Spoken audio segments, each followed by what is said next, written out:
YouTube, it's been a month. I hope you've been well. There's a new update. I was just gonna go over it. I have came back from vacation. I went to go see my long distance girlfriend, who I've been dating for over like 7 years. Now that's a long time, but I couldn't find work for a while, and I had to save up all the money I could to go see her. The plane ticket's very expensive because it's on the other side of the world. And yeah, I'm happy to be back. Seems like there's some new things that happen. Well, there's a lot of new things that happen. A new secret pack, additional cards can be generated. I guess that means more band cards. Magician Bonds of I don't know what that is. Is that like a fan card or something? New accessories. There's previous secret packs have been updated, such as a Lightstorm one, Blooming and Adversity, which is a Romage, which is actually quite good because that's a pack that's more like fun than anything. An Elemental Exchange, which is the Gen X one. So it looks like there are two new packs. One of them doesn't really look that new. It involves, let's see if there's any newly added cards. Yeah, there's none of them. Yeah, this is like Eldritch. I guess they updated it or something. It's Eldritch along with Tristina, which I don't think the Tristina archetype's that good, but Eldritch is pretty decent. So it's quite interesting that this is a new pack. I always thought there was already an Eldritch pack. Maybe now he has two packs or something.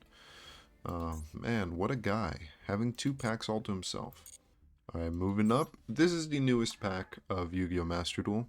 And there is actually some highly competitive cards in here. The main one being Mulcharmy Fuwalos. That's a weird name, but it is a new hand trap that acts as Maxx C.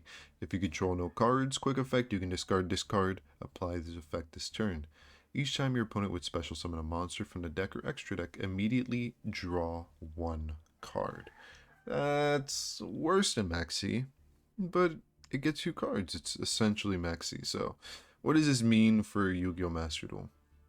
Well, I didn't see a ban list that limited, semi-limited, or banned Maxx C, so you can essentially run 6 Maxx C. And I'm expecting a lot of highly competitive decks to be incorporating 6 Maxx C. Now, this card does have the restriction that you have to control no cards, so if you're going first, it's not that good. But then again, Maxx C is not that good if you're going first anyways. But if you're going second, man, this is quite the card. This is very powerful. Although there is a clause at the end. There is a catch. And that is, once during this end phase, if the number of cards in your hand is more than the number of cards your opponent controls plus 6, you must randomly shuffle cards from your hand into your deck so the number of cards in your hand equals the number of your opponent controls plus 6. My brain doesn't understand that. So I'd have to actually see that into practice, but I'm definitely going to be attempting to get some of these, or at least crafting them, because I have a feeling Maxx C is not going to be at 3 for much longer now that this card's out, because Konami wants to push out cards. They want people to buy the new stuff, so you know, bingus bungus. There's another Mulcharmy. I don't think it's as good. It is, if you control no cards, you can discard this card and apply the following effects. Each time your opponent no more special summons a monster from the hand, immediately draw one card. So the other one applies to more than just a hand. This Purulia is simply in the hand, so it's good, but it's not like you don't get cards from the extra deck summons, only like from the hand. But it does count a normal summon, which is quite strange because, I mean, it kind of guarantees you're at least getting one card out. Although I still don't understand the end phase clause. If you do understand, feel free to explain it in the comments down below. I really don't. I haven't messed around with these cards. I just know that they're very good and a lot of people use them. Regardless, besides that, yeah, I'm going to be looking at all the newly added cards. Starting off with the first ultra rare, which is an XYZ, Vanduras, the final bringer of the end of times. It's 2 level 10s, and when your opponent activates a card or effect, you can detach a material from this card, negate the activation, powerful, detach 1 material from this card, then destroy 1 card on the field. Any card of your choice. So if you negate a spell card that's not continuous, and you can just destroy another card on the field separate from the spell card. Or if you negate a monster card and you don't want that monster card on the field, you can destroy said monster card. The other effect is at the start of the damage step, if this card attacks while it has material, you can destroy one card on the field. It reminds me of the link for Unchained monster that just destroys one card on the field. It really reminds me of that. If this XYZ summon card is destroyed, you can destroy one card on the field. Yeah, it's just destroying a bunch of cards on the field. Now, it is an Omni negate, funny enough, and it negates the activation, not just the effect. So negating the activation is a lot stronger. I do like the card. It's really cool. Like, rank 10s have an Omni negate that's quite powerful. Next up is Fuwalos, the Dragon of Endless Darkness. This is a fusion and it's a pyro. I think the gimmick is a pyro fusion deck because it was like fire was really popular at this time. Weird enough, this guy's not a fire, he's a dark. Regardless, his first effect is cannot be destroyed by card effects. Also, your opponent cannot target it with monster effects. Can still be targeted with traps and spells, but still quite powerful. If this card is fusion summoned, you can destroy all spell and traps your opponent controls. Wow, Harpy's Feather Duster built in. When your opponent activates a card or effect on the field, quick effect, you can send one face-up Ashen card you control to the graveyard and destroy that card. It doesn't negate it, but it does destroy it. It's interesting. Maybe if they get more support, they'll see more play. I haven't seen videos see that much competitive play in the metagame, honestly. Light and Darkness Dragon Lord. It's a level 10. It's a fusion, and it only requires one level 8 Light Dragon and one level 8 Dark Dragon. While it's face up on the field, it's both light and dark. Once per chain, if a spell/trap card or monster effect is activated, quick effect, this card loses exactly 1,000 attack and defense, and if it does, negate that effect. It's essentially the level 8 effect monster, Light and Darkness Dragon, where it can like negate things and it loses attack for negating, but it also negates your own things.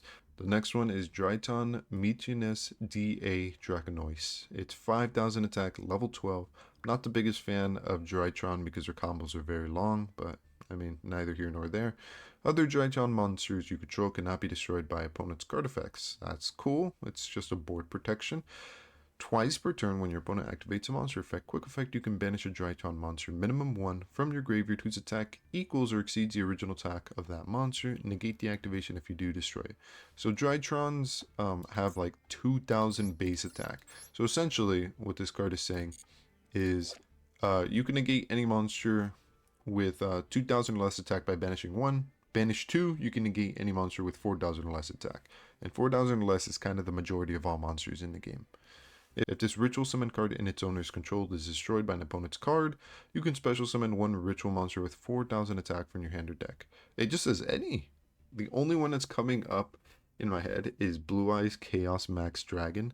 And now, I'm sure there's better targets, maybe even Drytron cards that have 4,000 attack, but hey, I mean, just summoning a random Blue Eyes Chaos Max from your deck, I don't know. It seems weird. It's probably not optimal. But yeah, I don't know. Weird card. Next up is Fuwalos, the Eruption Dragon of Extinction. During the main phase, if this card's in your hand, quick effect, you can target one card in a field zone, special summon this card to your opponent's field, and if you do, destroy that card. Then you can add to your hand or set one Ashen Continuous Trap from your deck.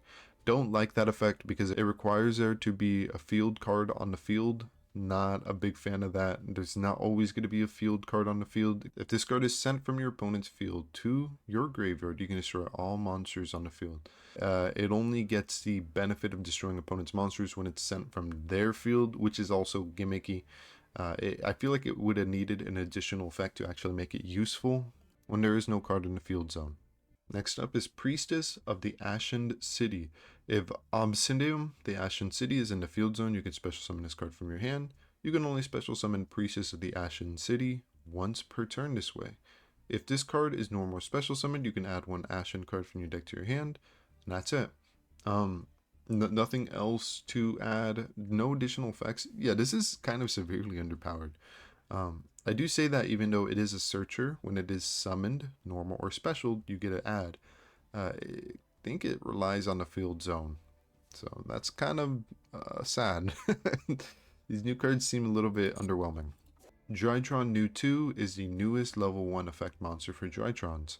If a Drytron card is on the field, you could special summon this card from your hand or graveyard, but banish it when it leaves the field. That's great. If this card special summon, you can add a Drytron monster from your deck to your hand. That's also great. And you can only use each of the effects once per turn. You can now ritual summon. No, this is a great card. I can see why it's an ultra rare. It makes Drytrons more consistent. It's powerful. I love it. It's great. Nice. Lord of the Missing Barrows. That's an interesting name. It's a level 10, 3100 attack. Oh wow, 100 boost. You can special summon this card from your hand by banishing 3 cards from your graveyard. 1 monster, 1 spell, 1 trap. If this card is special summoned from your hand, you can banish 1 monster and 2 spell/traps from your opponent's field and or graveyard. How do you even get this guy in your hand? Do you just hard draw him? Is there a search for light 10 fiends? That is something I would have to look into. This seems more gimmicky than anything. I feel like it should have been an SR, not a UR. But yeah, it does do something. It's just kind of bad. Like how do you search it? How do you get it into your hand consistently? It feels like it's just a hard draw. Besides that is the Mulcharmy. This one only affects summons from the hand. Fuwalos is way better. It affects summons from the deck and extra deck specifically being more important against certain strategies that like to spam out from the extra deck. You got 2 reprints, Super Poly, very powerful card, even in today's metagame, and Bonfire, which, I mean, it's for fire decks. And then you go over to the new SRs, which are Embers of the Ashen. It's 2 power monsters, and when it's fusion summoned, you can target a field spell in your graveyard, add it to your hand. Wow, that's really underwhelming. At the start of the damage step, if this card battles an opponent's power monster, you can destroy that opponent's monster. If it is your turn, this card can make a second. That's it. Wow. I'm very disappointed with these Ashen cards. I think they're bad. Chaos Star Source Dragon, 1 light or dark dragon monster, and 1 dragon. This looks sick. If this card is fusion summoned, you can target cards your opponent controls up to the number of light and dark monsters used for its card material and destroy them. So essentially 2 cards you can target. If this card is banished, you can target 1 level 4 light or dark dragon you control. Its level becomes 8. The banish effect is weird. It's a level modification, which could come up because it turns a dragon into a level 8, which will allow you to go into the other fusion, which requires a level 8. But I don't know. The only thing I really like about it is its on-field effect and its summoning requirements. It's really easy to summon. If you run a dragon deck and you have some form of fusion summoning, you can make this card, and it destroys 2 cards. Its stats are decent. It's a level 8. It could be used as an XYZ8. Could also be used itself as materials to make the Omni-Negate Dragon Light and Darkness. It's okay. It's underpowered, but dragons are very powerful already, so I think it fits in nice. It doesn't have to be overtly very powerful. It just has to do something, and it does it well. It destroys 2 cards. Moving on is Mikai Zukiya no Yaiba, the Moonfang Dragon. And this is a level 7, looks like a classic Yu-Gi-Oh card that got like re-umped. And during the end phase, if this card's in your hand or graveyard, you can special summon it, but place it in the bottom of the deck when it leaves your field. Wow, that's amazing. That's a really good effect. You can discard 1 card, add 1 level 7 Dark Dragon from your deck to your hand. So you can add like a Red Eyes card. That's the only Dark Dragons I can think of off the top of my head. Dude, this card's sick. I wish it had more effects. I wish it was stronger because it's good. But essentially, this card just keeps coming back during the end phase. I say keeps coming back. When it leaves the field, it gets banished or whatever. But if you can somehow use it as an XYZ material, it won't get banished. And I could maybe see this being incorporated into a Red Eyes deck, maybe as a one-of, because the add is quite powerful. There are some good dragons that are level 7 that you would want to add to your hand.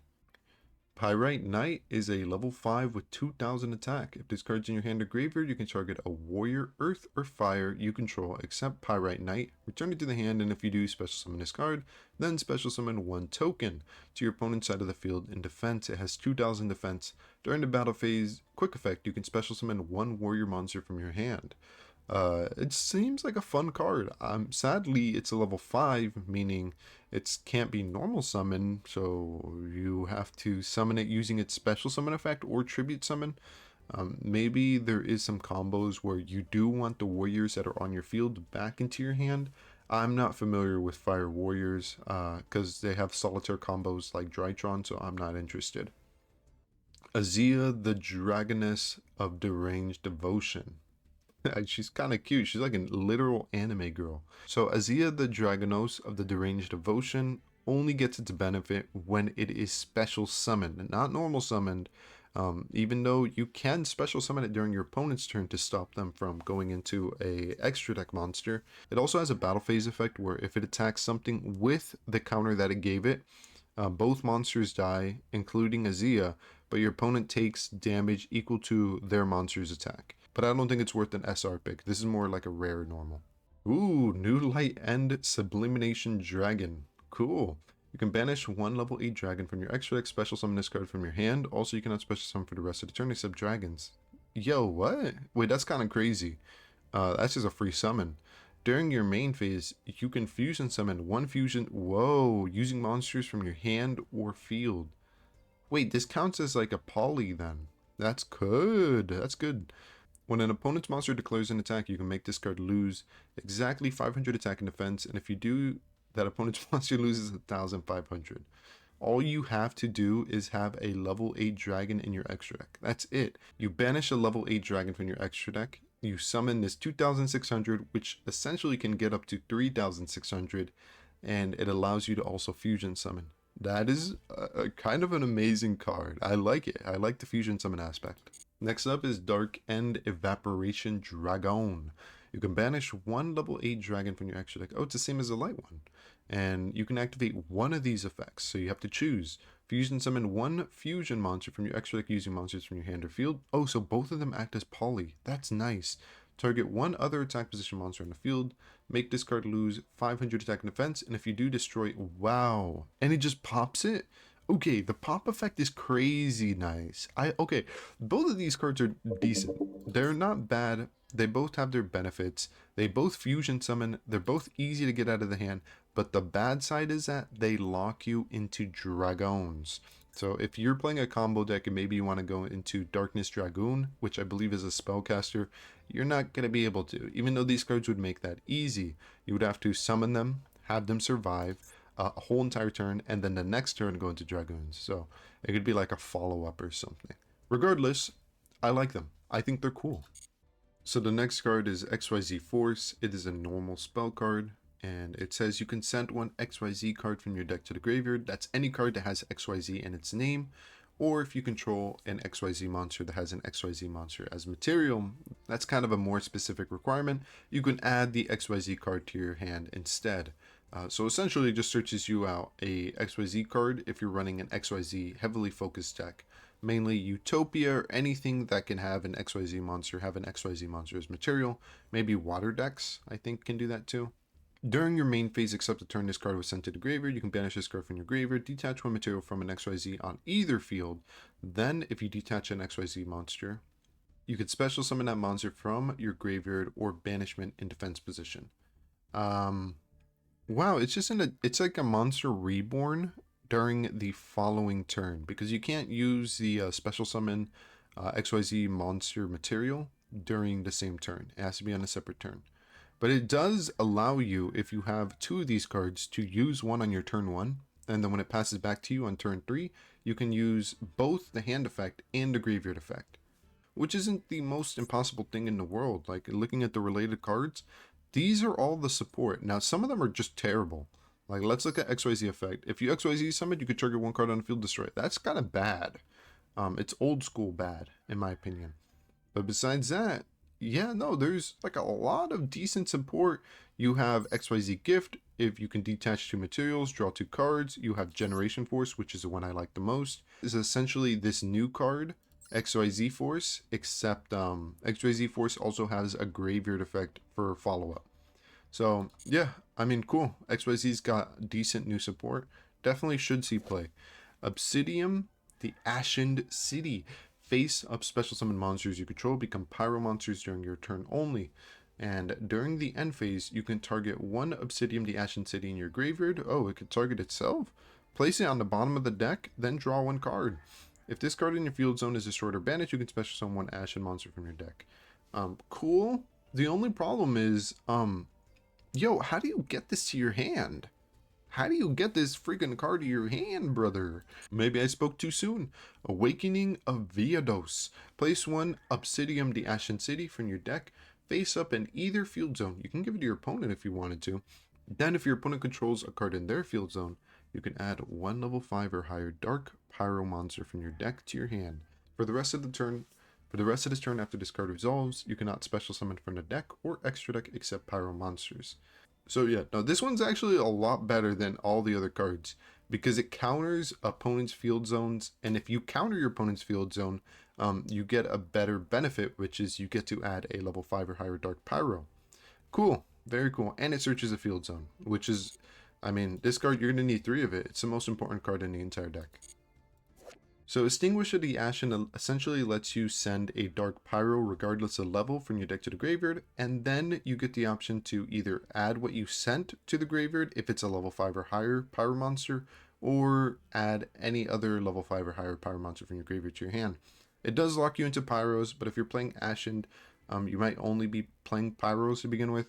I mean, I feel like that's a really, really bad clause to put right there, because Ashen, I feel like, will synergize more with other strategies since they're not completed yet. Like, they still need a little bit more support cards before I would consider them a fully functioning deck. You could play them, but they're not going to be at full power yet.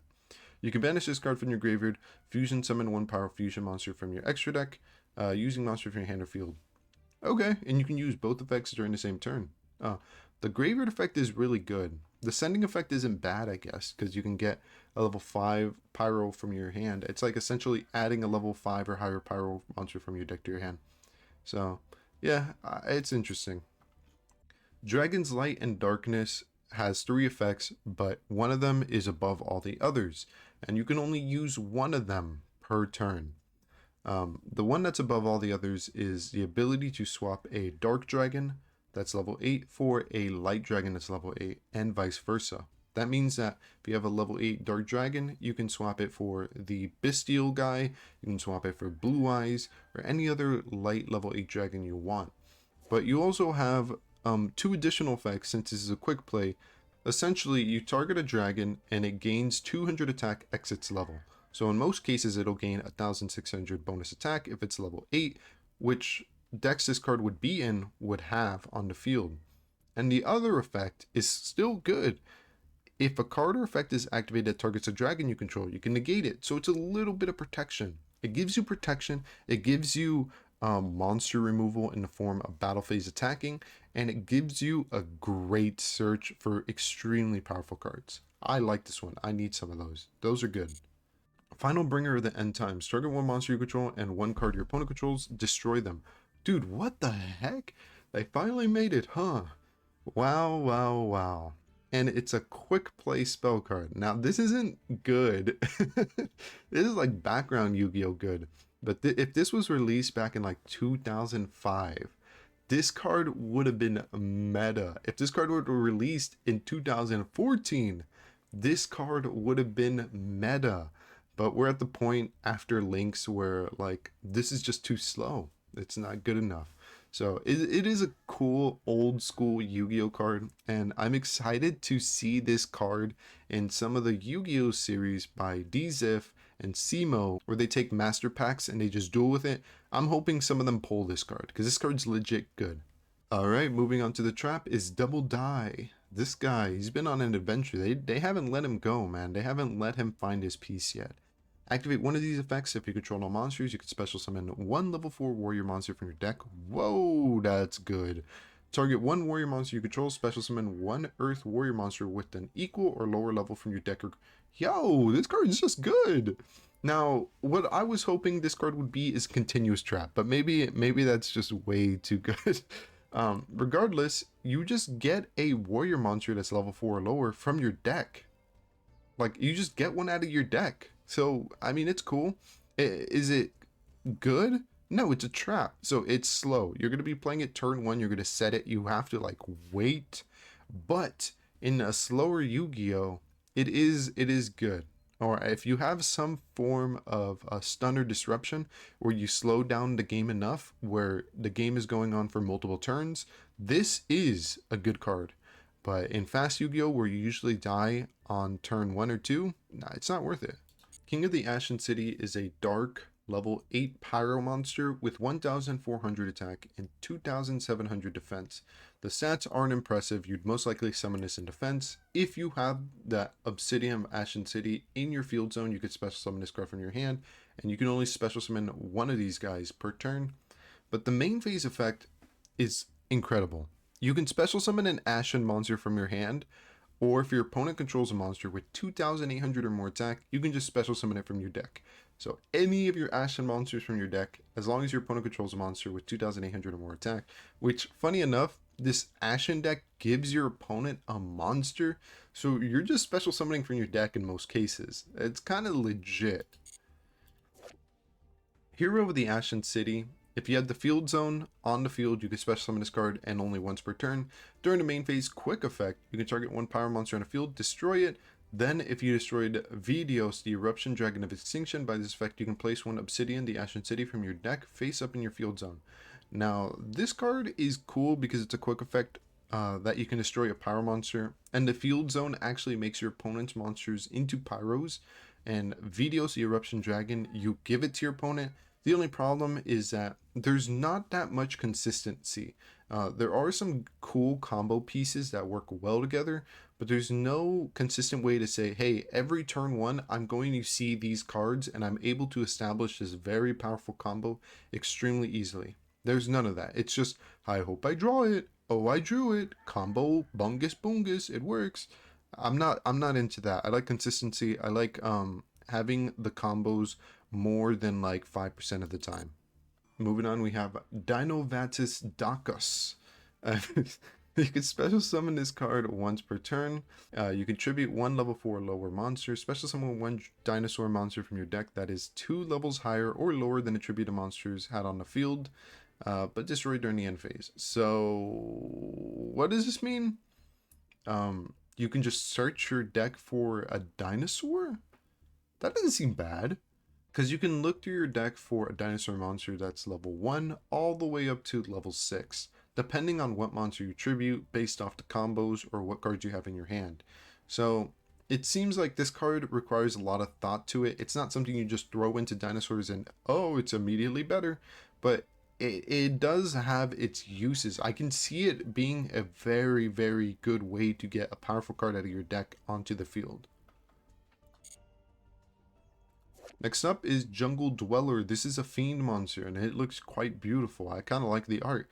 It cannot be normal summoned or set, must be special summoned by a card effect. While there are 2 cards in the field zones, your opponent cannot target this card with card effects. That's kind of underwhelming. You can banish a light or dark monster in your graveyard, special summon this card in your hand. Oh, it's like a chaos card. If this card in its owner's possession is destroyed by an opponent's card, you can shuffle up to 2 of your field spells from your graveyard or banishment into the deck. Then you can destroy that many cards your opponent controls. Jungle Dweller kind of sucks. It's a little too slow and underwhelming. In Papa's Footprints is a weird card. If you have a deck that benefits from having banished cards, I could see this card seeing play maybe in a Gren Manju style deck. Essentially, you banish 5 cards face down from your graveyard, but if you have 7 of them, meaning if you already banished cards and they're face down, your opponent then has to banish up to 5 cards from their graveyard face down. Rekindle the Ashen. Place one of your Ashen cards that is banished or in your graveyard in the bottom of your main deck. Accept this card, then target one effect monster your opponent controls and negate its effects. If it's searchable, it's good. The only card that I can think of that can search it is the Powerful Lady, Priestess. But Priestess is going to want to search out the field spell. You're not going to want to search out a monster negate unless you already have the field spell. So it's okay, maybe as a one-of. I don't know. I wouldn't want to see it too many times. Interdimensional Matter Forwarder is a really cool, gimmicky, weird card. I can see it seeing play in Kashtira. You can target one monster on the field, banish it, and then it returns to the field. The best benefit is either if you have a card where if something is banished, you get an effect, or if you target an XYZ monster, You banish it, it returns back to the field, it loses all its materials. You can also target cards that have the clause of, oh, this can only be used once per turn while it's face up on the field. If your opponent activates a card or effect, you can target one face-up card on the field whose effects are negated, banish it, then return it to the field. I don't entirely understand that, but there is a lot of monster effect negation in the game, and this essentially just says, hey, it's going to be negated, or it is already negated. Just return it back to the field, it's no longer negated. And then the final part is, oh, you want to target this card? Well, I could just banish it, and then it comes back during the end phase of the next turn. So you do have to wait a little bit, but it does come back. This is a really interesting card. Really interesting. It has a lot of uses, and it's not just a one and done. It is a continuous spell, so your opponent's going to have to remember about this card if your deck utilizes any banish mechanics that benefit you. Ashen of the Endless, this trap card is only really good if you have Vedios the Eruption Dragon of Extinction. If you don't have Vedios the Eruption Dragon of Extinction, this card like kind of does nothing. It does have a graveyard effect which might come up, but if you do have Vedios, this card's amazing. It acts as a super poly, it's continuous, you can keep using it, and if you have one in your graveyard and this card on the field, you can banish Ashen of the Endless from your graveyard during your opponent's turn and then fusion summon during your opponent's turn.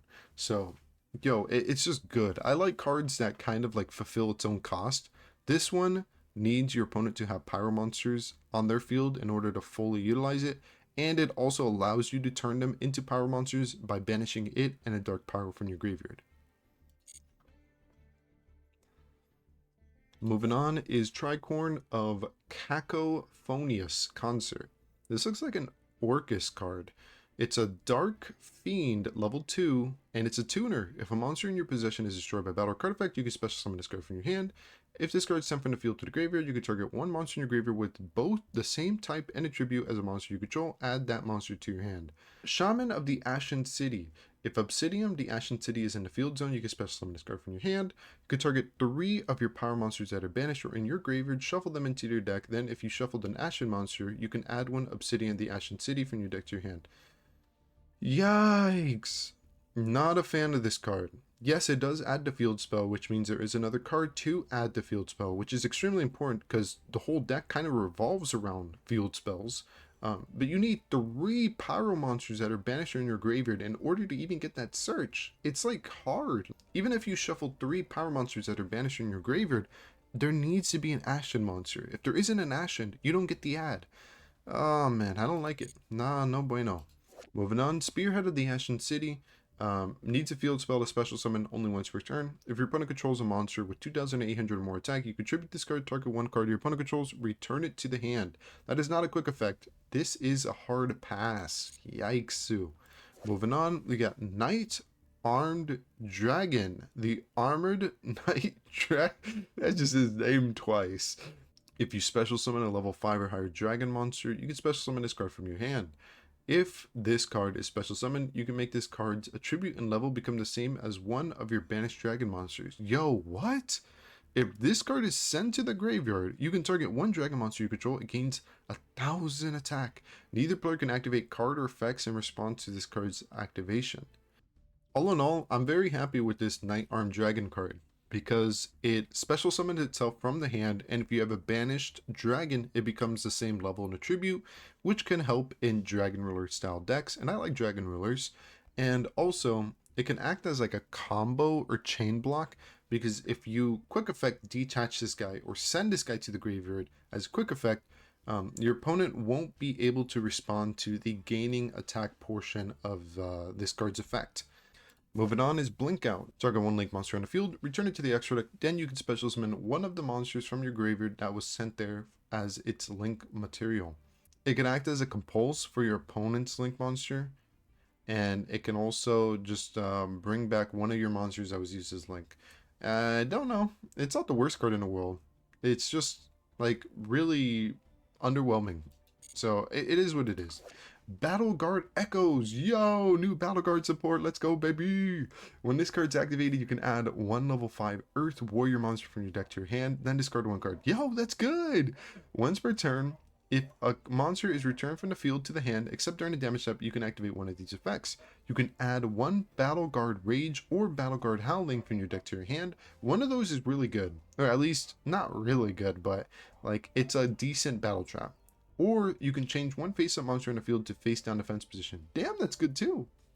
I can see this card seeing play in UA, where you can add a pitcher and slugger. One of them is like when he attacks, it's unaffected by anything, and the other one can negate any card by discarding. The two cards Echoes can add are Rage, which acts as a continuous trap. It just makes your warriors a little bit stronger, and when it destroys a monster, they return to the hand. I don't really like this one. I like Battle Guard Howling a little bit more, because when one of your warrior monsters is targeted for an attack, it returns the opponent's monster to the hand, and then they take burn damage. They take effect damage based off of that monster's attack. I do like that. That's just like a free add, and also it has like a built-in Book of Moon effect, which is really good when you want to get rid of your opponent's monster effects. All in all, this is an extremely cool card. I love that it's a normal. This is a good one. This is a good UA support card, but still, I like good support cards. This is a good one. Good job, Konami. A plus on that card.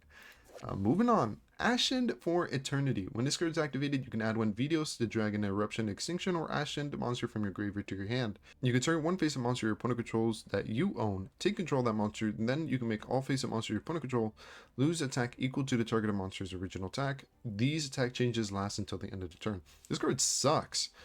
You only get the add from the graveyard once, and then you can take control of your opponent's monster. But like, why wouldn't they use it for Link or XYZ or Synchro? Why would they use it for material? Why would they just keep it face up on the field? It doesn't make sense. It's not a good card. This is the last card, Mytoria Drytron. It's a continuous trap for Drytron. If a Drytron card is banished, you contribute one Drytron monster, then target two of your banished Drytron cards. Doesn't need to be just monsters. Add them to your hand. That's a really good effect. You can reveal one Meteorus Drytron in your hand, ritual summon one machine ritual monster from your hand or graveyard by tributing machine monsters from your hand or field whose total attack equal or exceed its attack. So the card you have to reveal is the ritual spell. But if you reveal the ritual spell, the trap allows you to ritual summon. Now, why do you have to reveal a ritual spell to ritual summon? I don't know. But yeah, this trap is good. I'm surprised it's a normal. It seems like a solid addition to the Drytron deck. Like, I would run it if I ran Drytron. It seems good. You have recursion. You can get back some of your materials fairly easily, especially since tributing a Drytron isn't the worst thing in the world, since I think they get effects from being tributed, and it allows you to ritual summon during your opponent's turn. So I guess I'll just talk about the cards I'm most excited about. I really like this Drytron card. It's cool. I like the Armed Dragon card. I like the Battle Guard Echoes card. I also like the new Dinosaur card. I think this one's cool and fun. I like Final Bringer of the End Times, not because it's good, but because in some sealed strategies or with new players, this card will be decent. I really, really like Dragon's Light and Darkness. This card's amazing. I can't wait to mess around with it. Both of the new level 8 dragons, I like them. I think they're cool. And of course, I gotta talk about the card that most of the competitive players are going to want.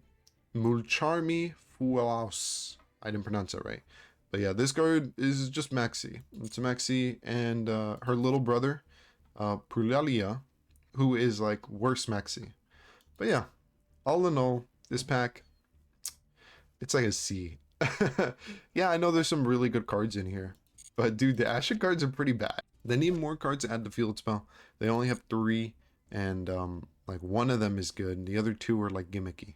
Regardless, yeah, that's gonna be it for this episode. I hope you enjoyed this episode, and feel free to leave in the comments down below what you want to see.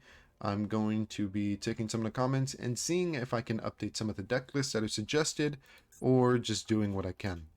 All in all, I hope you have a great day or night, and maybe I'll catch you next time. Later.